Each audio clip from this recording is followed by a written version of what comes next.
ఏదో నా స్థాయికి తగ్గ ఉన్న ఇల్లు కూలగొట్టుకొని ఇంత రేకులో బోకులో వేసుకుందామని ఆశపడి నాది నేను కట్టుకుంటుంటే ఇంటినికిలోళ్ళు, ఇంటి ముందలోళ్ళు, ఇంటి పక్క పోళ్ళు, బాట పూర్తి వచ్చిపోయేటోళ్ళు, వీనికి 4 ఎకరాల పొలం లేదు, వెనకల 200 గొర్రెలు లేవు, 3 ఆడపిల్లలు ఉండరు, వీడు ఎట్లా చేసుకొని ఇంత అప్పు కట్టుకుంటాడని చెప్పి చెవులు కొరుకుంటున్నారట ఊర్లో ఉన్న మంది.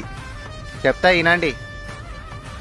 దేవుడిచ్చిన కాలు చేతులు చక్కగా ఉండి నాకు ఏ రోగం రాకుండా ఉంటే ఇంకా ఓ 20-25 ఏళ్ళైనా సరే జీతం ఉండి చేసిన అప్పు కట్టుకునే ధైర్యం నాకుంది.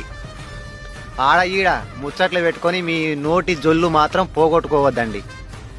నాకు దేవుడిచ్చిన కాలు చేతులు చక్కగా ఉంటే మాత్రం నేను చేసుకున్న అప్పు మాత్రం కట్టుకుంటా, నా పిల్లల పెళ్లిళ్ళు కూడా చేసుకుంటా.